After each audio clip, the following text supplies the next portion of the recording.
الجانا وحبيبنا وطبيبنا وغياثنا وغيوثنا وصل على المؤمنين والمؤمنات والمسلمين والمسلمات صلى الله عليه وآله وأصحابه وأزواجه وذرياته وأولياء أمته أجمعين برحمتك يا أرحم الراحمين. مولاي صل وسلم دائما أبدا على حبيبك خير الخلق كلهم، هو الحبيب الذي ترجى شفاعته لكل حول من الأهوال مقتهم. مولاي صل وسلم دائما أبدا على حبيبك خير الخلق كلهم. الصلاة والسلام عليك يا سيدي يا رسول الله، وعلى آلك وأصحابك يا حبيب الله. الصلاة والسلام عليك يا سيدي يا رسول الله، وعلى آلك وأصحابك يا خاتم النبيین. سب سے اعلیٰ و اولا ہمارا نبی، سب سے بالا و اعلیٰ ہمارا نبی. خلق سے اولیاء، اولیاء سے رسول، خلق سے اولیاء، اولیاء سے رسول، اور سب رسولوں سے اعلیٰ ہمارا نبی. کرن و بدلی رسولوں کی ہوتی رہی، کرن و بدلی رسولوں کی ہوتی رہی.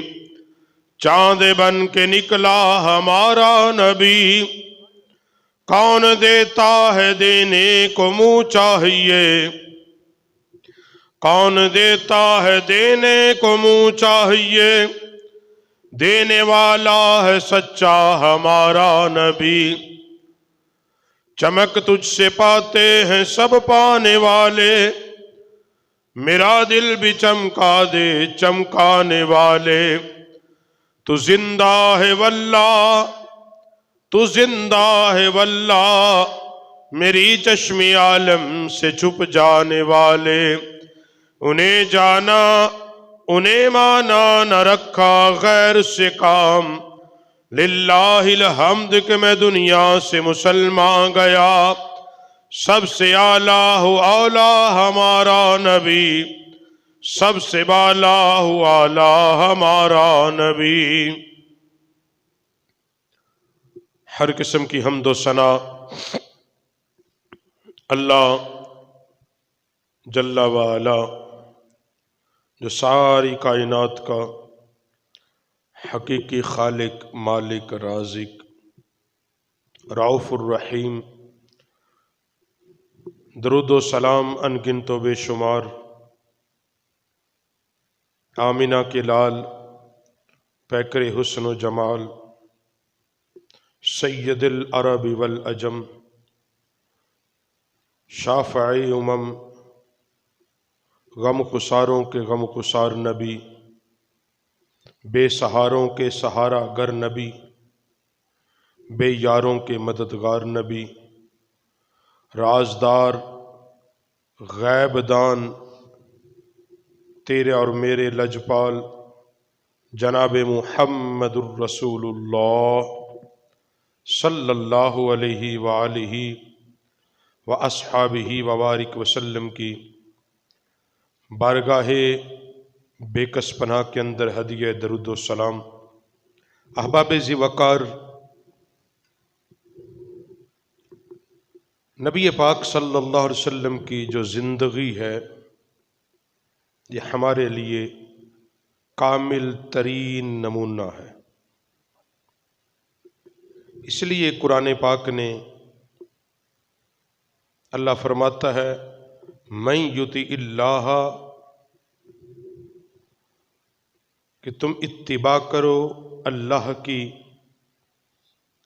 اور دوسرے مقام پر اللہ فرماتا ہے من یطیع الرسول فقد اطاع اللہ، جس نے رسول کی اتباع کی اس نے اللہ کی اتباع کی۔ اللہ کی اتباع، رسول کی اتباع، اور رسول اللہ صلی اللہ علیہ وسلم نے جس طرح زندگی گزاری، ہم ویسی زندگی گزاریں گے تو وہ زندگی اللہ کو پسند آ جائے گی۔ اس لیے نبی پاک صلی اللہ علیہ وسلم کی جو زندگی ہے، آپ کی زندگی میانہ روی، اعتدال پسندی پر مبنی ہے۔ نبی پاک علیہ السلام کا کوئی بھی عمل، نہ تو آقا علیہ السلام حد سے تجاوز فرماتے اور نہ ہی کنجوسی اختیار کرتے، اور فطرت انسانیت بھی یہی ہے، اگر بندہ اعتدال کے اندر رہے، اعتدال کے اندر رہے تو پھر وہ تنگ دستی جیسے مسائل میں مبتلا نہیں ہوتا۔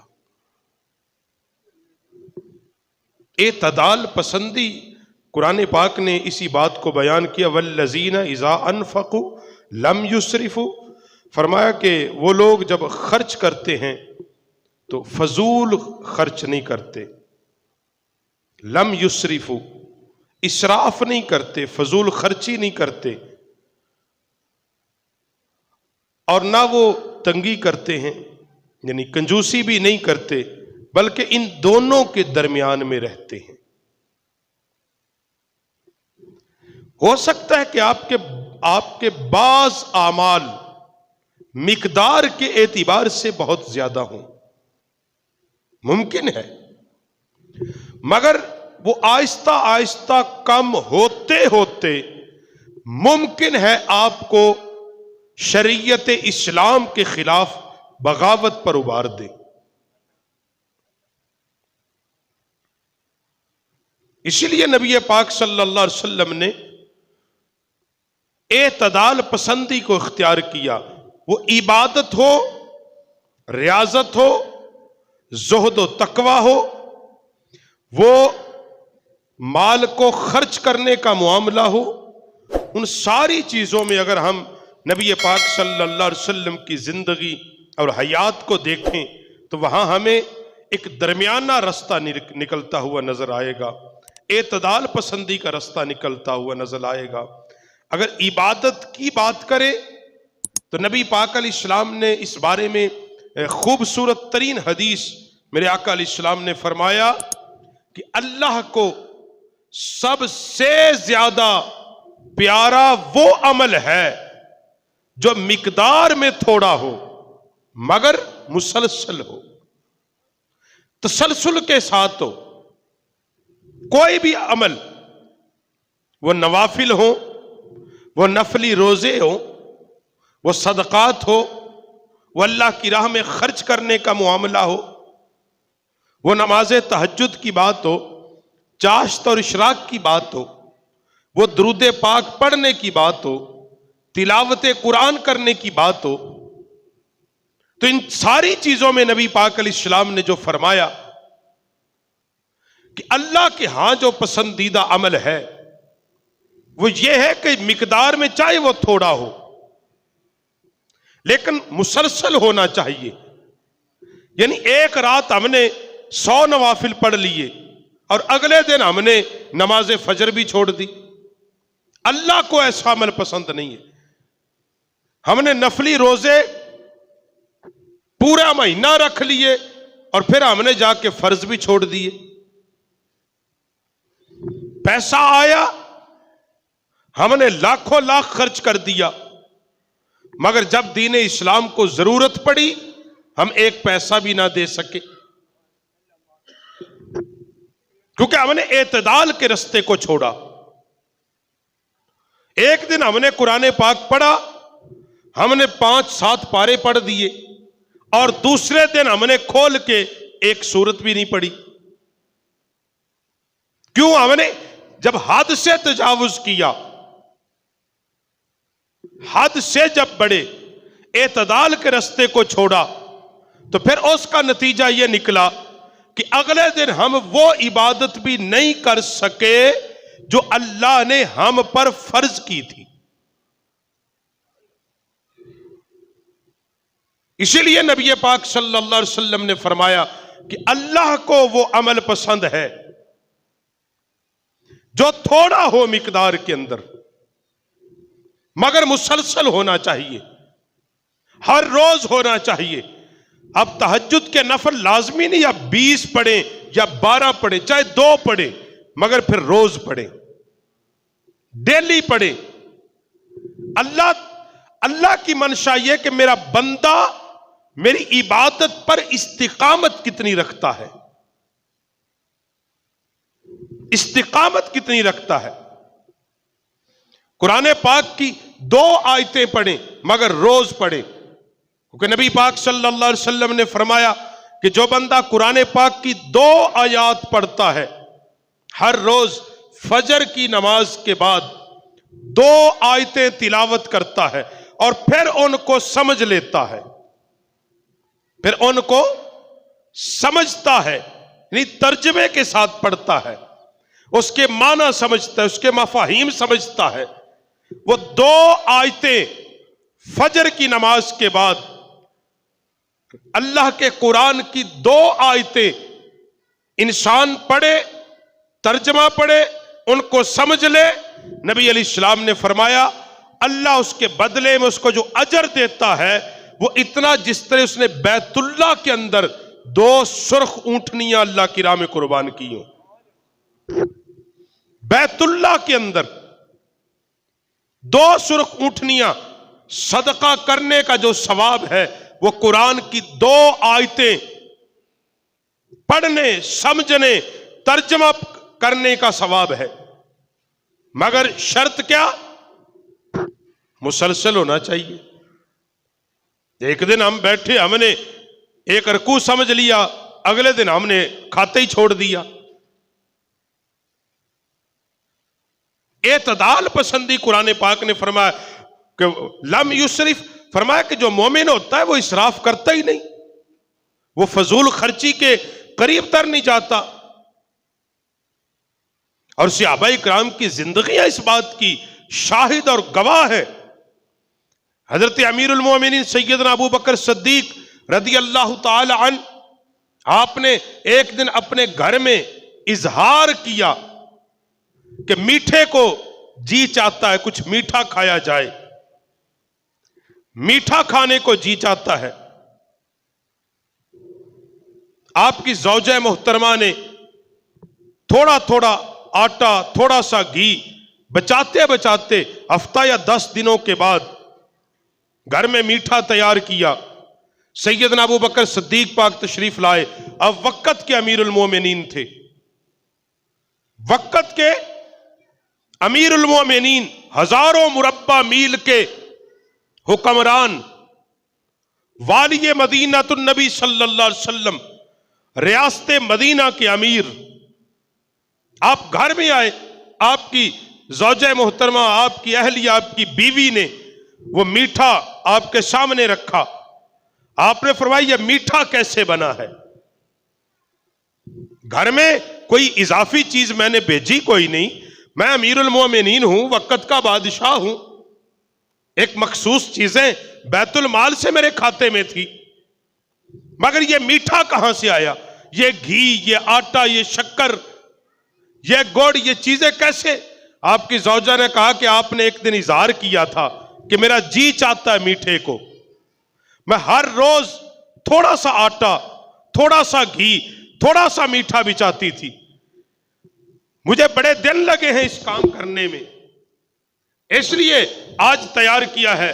آپ نے فرمایا اس کا مطلب یہ ہے کہ بیت المال سے میرے گھر میں ایک چٹکی آٹا زائد آتا ہے۔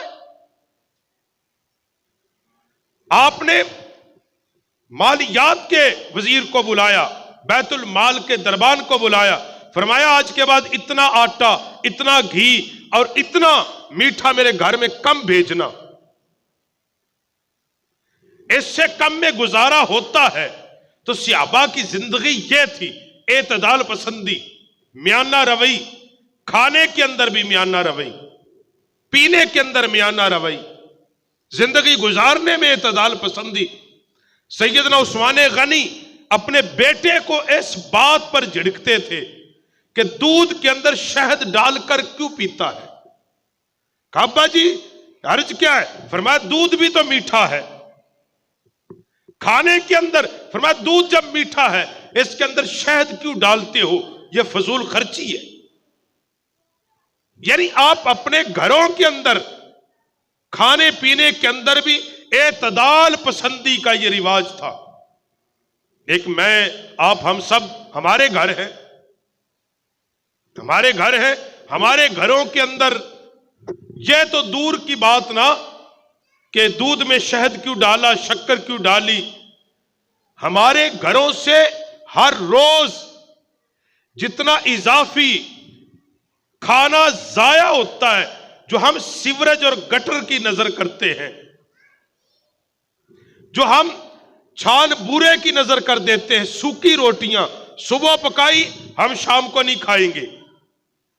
مگر ایک صحابہ کی زندگی، حضرت سیدنا فاروق اعظم یمن کے اندر گئے، یمن کے اندر بطور امیر المؤمنین وزٹ کرنے، یمن کا حالات دیکھنے کہ وہاں جو میں نے گورنر لگایا لوگوں کے ساتھ کیا سلوک کرتا ہے۔ آپ بیٹھے ہوئے ہیں، بڑی دیر بیت گئی، آپ نے فرمایا بھی کوئی کھانے کے لیے لایا جائے، میں نے کچھ روٹی کھانی، بھوک لگی ہے۔ تو آپ کے گورنر نے کہا حضور روٹیاں اصل میں کچھ زیادہ سوکھی تھی، کئی دنوں کی تھی، وہ پانی میں بھگو رکھی ہیں، اب جب نرم ہو جائیں گی میں نے بھی وہی کھانا ہے، تو نے بھی وہی کھانا ہے۔ یہ تھا ریاست مدینہ، یہ تھا صحابہ کی طرز زندگی۔ میں اور آپ ہم سب ہر روز منوں کے حساب سے چھان بورے کی نظر کرتے ہیں، روٹیاں نہیں کرتے تو بتائیں۔ اور پھر ہم کہتے ہیں کہ جناب ہم نبی پاک صلی اللہ علیہ وسلم کے بڑے پکے عاشق ہیں۔ ارے نبی پاک صلی اللہ علیہ وسلم نے تو اللہ کے حضور دعا کی، اے میرے مالک بے نیاز مجھے دنیا کے اندر غریبی عطا کر دینا، مجھے کبھی 2 وقت پیٹ بھر کے روٹی نہ ملے، مالک بے نیاز 1 وقت بھی پیٹ بھر کے مل جائے کافی ہے۔ نبی پاک علیہ الصلوۃ والسلام ہمیشہ ایک آدمی حضور کے بارگاہ میں آیا جس کا وزن بہت زیادہ تھا، پیٹ اس کا بڑا ہوا تھا، وجود کے اعتبار سے اس پہ موٹاپا تھا۔ نبی پاک علیہ السلام نے فرمایا جو تو اس کے اندر اتنا زیادہ ڈالتا ہے، پیٹ کی طرف اشارہ کر کے کہا اس کے اندر جو اتنا زیادہ ڈالتا ہے کاش تو اس وجود کو اللہ کی عبادت میں لگا دیتا، اس میں کم ڈالتا تاکہ تجھ پر سستی نہ غالب ہوتی۔ یہ سرکار کی زندگی تو یہ ہے میرے بھائی۔ نبی پاک علیہ الصلوۃ والسلام کی سیرت مبارکہ تو اس حوالے سے یہ ہے، کیونکہ قرآن پاک نے کہا کہ اعتدال کے اندر رہو، میانہ روی کے اندر رہو، فضول خرچی سے منع کیا۔ نبی پاک علیہ السلام نے، اللہ کا قرآن اس بارے میں کہتا ہے کہ فضول خرچ شیطان کا بھائی ہے،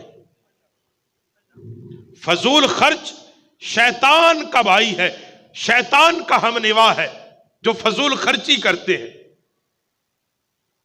اور اعتدال میں رہنا یہ پیغمبروں کا طریقہ اور سنت ہے۔